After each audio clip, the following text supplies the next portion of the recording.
বরাকে উত্তেজনা চরমে, মিথুননাথকে ঘিরে বজরং দলের বিস্ফোরক হুঁশিয়ারি।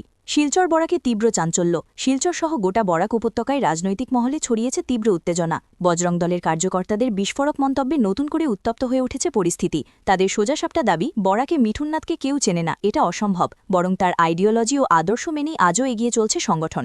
বিস্ফোরক হুঁশিয়ারি, মিঠুননাথের বিরুদ্ধে যারা অপবাদ ছড়াচ্ছে, অভিযোগ প্রমাণিত হলে মাথা কেটে অভিযুক্তদের হাতে তুলে দেওয়া হবে, এমনই চরম মন্তব্য করেছেন কয়েকজন কার্যকর্তা। তীব্র স্বরে তাদের মন্তব্য, আগুন নিয়ে খেলবেন না, হাত পুড়ে যাবে। মঙ্গলবার সংবাদ মাধ্যমের সঙ্গে এক সাক্ষাৎকারে বজরং দলের কার্যকর্তারা জানান, সংঘের নির্দেশেই সিদ্ধান্ত।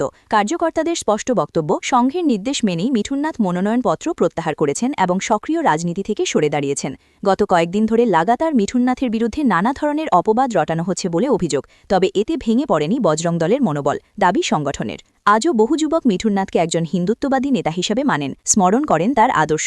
অতীত, বর্তমান, এমনকি ভবিষ্যতেও এই সমর্থন থাকবে বলেই বিশ্বাস কার্যকর্তাদের। সব অভিযোগকে মিথ্যা ও ভিত্তিহীন বলে উড়িয়ে দিয়েছে বজরং দল। বরাকের রাজনীতিতে এই মন্তব্যে তৈরি হয়েছে নতুন ঝড়। এখন দেখা এর প্রভাব কোথায় গিয়ে থামে। আমরা যারা বজরং দল করছি, এই শিলচরে বা বরাকবেলির বিভিন্ন জায়গায় কোনো বজরং দলের কার্যকর্তা মিঠুননাথকে চিনেন না, এরকম হতেই পারে না। আমরা জানি যে মিঠুননাথের আইডিওলজি কীরকম, ওনাকে স্মরণ করে আমরা সংগঠনের আদর্শ মেনে আমরা চলেছি। আজকে যে বা যাহারা এই ধরনের এলিগেশনস ওনার উপরে চাপিয়ে দিচ্ছে, তাদের কাছে আমি আপনাদের মাধ্যমে একটা আওয়াজ উঠাতে চাই, যদি প্রমাণ করতে পারো আমরা বজরং দলের কার্যকর্তারা নিজের মাথা আপনাদের হাতে কেটে তুলে দেব। এবং একটা কথা মাথায় রাখবেন, আগুন নিয়ে কখনো খেলতে যাবেন না, ভবিষ্যতে আপনাদেরই হাত জ্বলবে। প্রমাণ করতে না পারেন, আমি একটাই কথা বললাম যে আগুন দিয়ে খেললে নিজের হাতই জ্বলবে।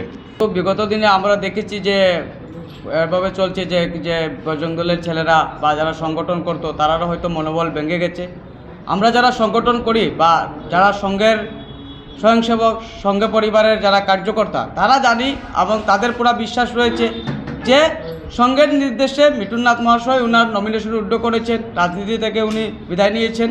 তো ওটা আমাদের কার্যকর্তাদের মনোবল ভাঙবে তা হতে পারে।